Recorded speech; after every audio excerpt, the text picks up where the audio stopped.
The best way to learn great writing is to study it. Sure, you're probably already reading a lot, but that's completely different than slowing down and studying individual scenes, looking at how great writers have constructed their writing, and then learning from that as you study. Now, if you go through these scene breakdowns, and there's a growing library of them on this channel, it's going to do three things for you. First off, you're going to learn from that particular scene. We're going to look at the scene together, learn how the writer has constructed it, and you're going to be able to apply those principles to your own writing.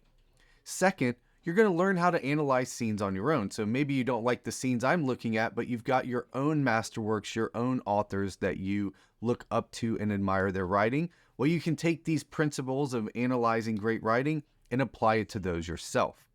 And then third, you're going to become a better writer. The more that you understand how great writers construct their great writing, you're going to be able to apply those principles to your own writing. In this video, we're going to look at the protagonist object of desire and the 5 commandments of storytelling. I look at these because without these components in your writing, your scenes just won't work. They have to have these components. So we're going to look at those together. And then we're going to look at the specific things about this scene that I enjoy and that I've learned from as a writer as well. I also put chapter breaks in this video. So if you're binging these scene breakdowns and you want to skip the part where I explain what objects of desire and 5 commandments are, you can do that by going down in the description and seeing them down there as well. Now, I picked this particular scene from the book Beat the Reaper for a couple different reasons. First of all, it's just a fantastic book. It's a great thrill ride, great action book. I highly recommend you read it.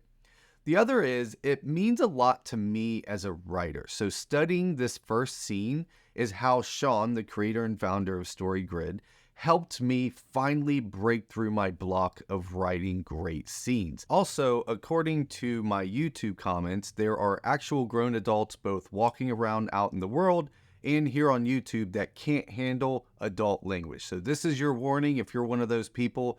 There are actual adult words in both the scene and when I do the analysis. So if you can't take that, I recommend skipping this one and going to a different one. So with that said, let's jump in and talk about the 5 commandments and the objects of desire. Anytime I'm analyzing a scene, whether it's for one of the students of our workshops or a masterwork scene, the first thing I'm looking for is the inciting incident.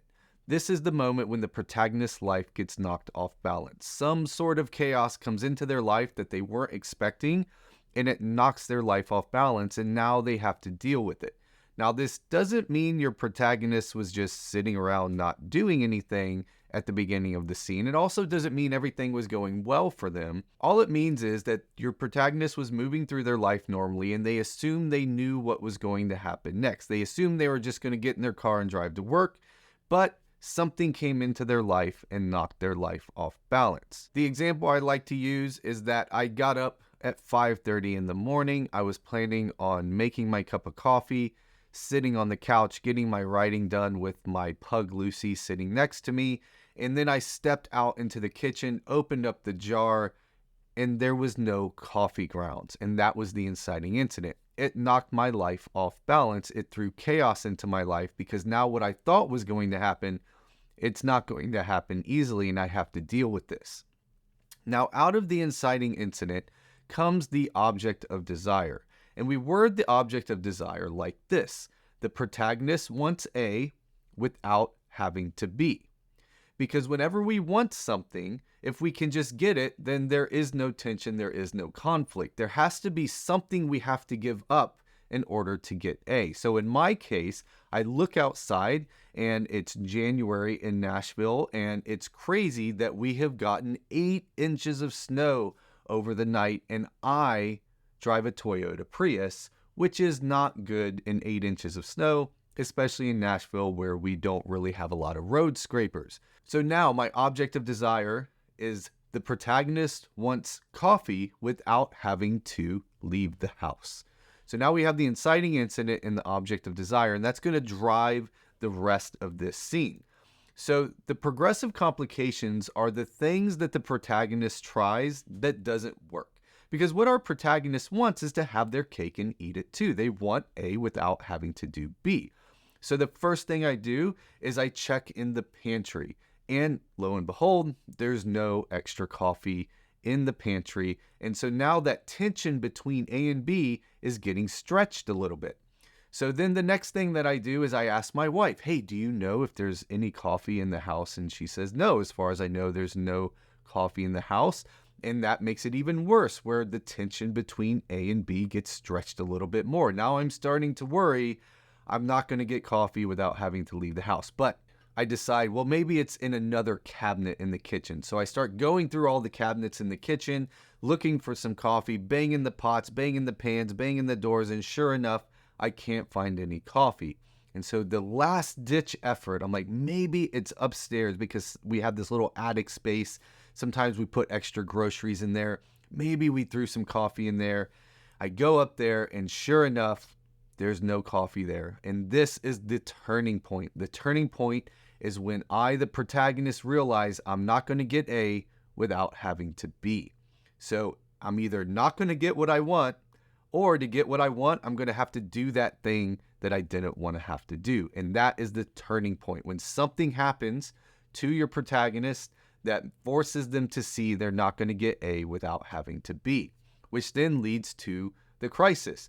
And the crisis is very simple. They either don't get A, so I'm not going to get coffee, or I can get coffee, but I got to drive my Toyota Prius in the snow to go get coffee at 5:30 in the morning. That's my crisis. And it's always a question, will they do it or will they not do it? So will I go get coffee or will I not go get coffee?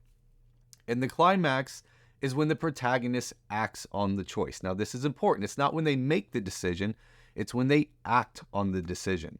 So if I go downstairs, grab my keys and a hat, and I go get in my car, I have now acted on my decision. Or if I say, oh, it's no big deal, I grab some water, I sit down on the couch and I start working on my writing without the coffee, that is the climax. It's when I act on my decision. I either don't get the coffee or I get the coffee, but I got to do that other thing. And then the resolution is what happens as a result. What happens in the arena, in the setting? How do the other characters respond? So if I get in my car and I start driving and then I get hit by a snowplow, we see what happens. So these are the things that your scene has to have in order to work. They have to have all 5 commandments and a clear object of desire. So now let's take a look at how this works in this scene. So we're looking at the very first scene from the book Beat the Reaper. I highly recommend you read this before watching my analysis of it. So down in the description of this video is a link where you can read this scene before we go through the analysis. So pause the video right now and then go do that. Okay, so now let's go through the analysis of this scene, the inciting incident. So our protagonist is on his way to work when somebody comes up and sticks a gun at the base of his skull. So that's a pretty clear inciting incident. He was walking to work, minding his own business, stopped to watch a fight between a pigeon and a rat, and then somebody comes up and puts the gun at the back of his skull. That was the moment of chaos. That was the thing he was not expecting to happen, and now he has to deal with. So this is the inciting incident. And now we want to look at the object of desire. So when we take in the whole scene and we look at how it all works, and we look at the protagonist at this point, what is his object of desire? The protagonist wants A without having to B. And what I identified as the object of desire is that the protagonist wants to stay a good person without having to be hassled with this fuckhead. So let's look at how this plays out. Whenever I'm analyzing a scene, I like to start by finding the inciting incident and then look for the climax, the moment where the protagonist makes their decision. Then I can go back and look at the turning point, crisis, and resolution. So the climax of this scene is down here where he picks the guy up. So instead, I pick the fuckhead up and fold him over my shoulder. This is the climax. This is the moment where he makes the decision. What am I going to do? Am I going to leave the guy here on the ground, which means he's probably going to die, which means I'm no longer a good person? Or is he going to have to stay a good person, but he's going to be hassled by this fuckhead? So this is the climax. So then we look at the crisis. What was the crisis question? And I like to look at this in two different ways. So one is very practical. Does he take the guy to the hospital or not? That's a very practical question. Is that what he's going to do? I also like to look at it in terms of the object of desire. Will he stay a good person and be hassled, or not stay a good person? That's the real question, because remember, the object of desire is he wants to stay a good person but not be hassled. And those are the things he's going to have to choose between. So we have the crisis and the climax. Now, where is the turning point? The point where our protagonist realizes he's not going to get his cake and eat it too. He's not going to both be able to stay a good person and not be hassled by this fuckhead. I identified the turning point right here. So right before this, he says, I imagine asking the Great One, Professor Marmoset, whether I can leave now. And, as is also usual in these situations, I imagine Professor Marmoset saying no, and what would you do if he was your brother? And this is the moment when he has this thought, what would you do if he was your brother, that he realizes I can't leave this guy here and stay a good person. So that is the turning point. That's when that rubber band snaps and he can no longer have his cake and eat it too. Now, I want to point out something interesting about this turning point. One of the rules of turning points is that they have to come from outside of the protagonist. The protagonist can't do their own turning point. That doesn't make any sense, because something has to happen that takes away their ability to get what they want through their object of desire. And what I like about this is it still happened in the protagonist's head. Obviously, Professor Marmoset didn't walk up at that moment and say, well, what would you do if he was your brother? But it was in his head, but it still came out externally. It still came from somebody else. Something somebody else said popped in his head, and that was the turning point. What would you do if he was your brother? So that's the turning point. That's when our protagonist realizes he's not going to get his cake and eat it too. Now, the resolution for this is off the page. So I actually, usually when that happens, I just highlight the final period and I just tag it as the resolution, because we don't actually see what happens as a result of him taking the fuckhead to the hospital. Even if you keep reading the book, you don't really find out what happens to him. And that's one of the things I wanted to point out about why I love this scene. One is super interesting to read, super technical. The writer of this was a doctor, which is so very clear here as he slows down and explains to us how an elbow is put together. It's really fun to read. I feel like you're watching just like this slow-mo movie happen where somebody just gets the shit kicked out of them, right? But the other thing I like about this is, why is this scene in the book? And I think this is an important question we can ask ourselves when we're analyzing a particular scene is, what do we get out of this scene? What does this do for the story? We don't ever really find out what happens to the guy that got beat up. So why is this scene here? Well, one is at the very end, a gun is introduced. He picks up the gun and he puts it in his pocket. And I can't remember the author that said this off the top of my head. Maybe you can Google it and find out. But it's this rule of if you introduce a gun, then the gun's got to be shot at some point. And I like this here because he doesn't just throw the handgun away. He puts it in his pocket. And do you think maybe that handgun comes to play later in the book? It does. The other thing I like about this is the whole reason this scene is in here is to tell us a lot about our protagonist just by showing what he does. This is what's so important about your writing is don't tell me who the person is. Show me who they are. What type of person does not completely freak out when a gun is put to the back of their head?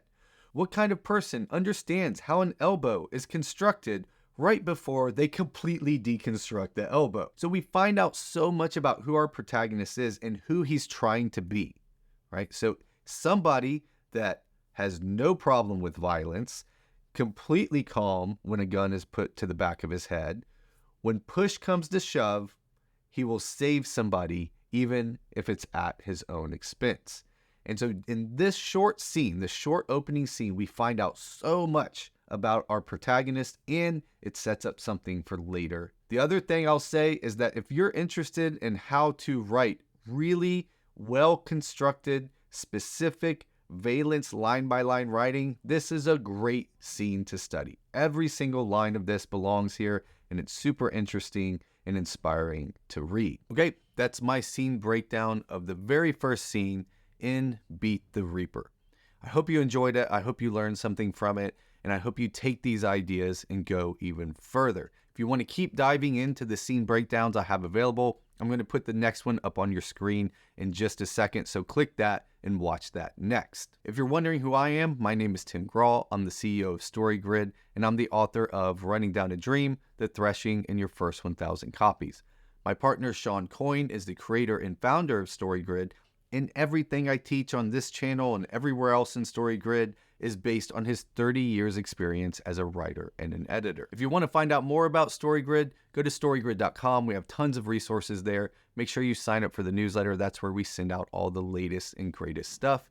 If you learned anything in this video, please leave me a like, leave me a comment telling one thing that stood out to you as something that you learned. Make sure you subscribe and hit that bell so you get notified of all future videos that we release. But either way, thanks for being a writer. Thanks for being a part of our community here at StoryGrid, and I'll see you next time.